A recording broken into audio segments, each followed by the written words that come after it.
সবার প্রথমে আমরা জেনে নিই ধ্রুব সমস্ত স্টুডেন্টসদের নাম।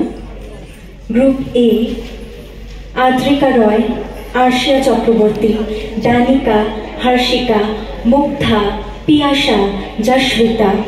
সমৃদ্ধি, সংহিতা, সুলগ্না, সমর্পিতা, সৃজা, নব্যশ্রী, কাব্যা, দিয়া। গ্রুপ বি: অহলিমা, ঐশী, আরাধ্যা, অভিলাষা, আরশিয়া, অনুত্রিহি, অনিকা, আদ্রিকা, আদ্রিতা, দেবাদ্রিতা, শরণ্যা, শায়েরী, স্নেহপ্রভা, সোহানা। গ্রুপ সি: কার্তৃষা, অভিলাষা, প্রত্যুষা, ঐশিকী, অনুষ্কা, ঋতুজা, নিহারিকা, ঐশানী, শ্রেয়সী, আয়েশা, হৈম।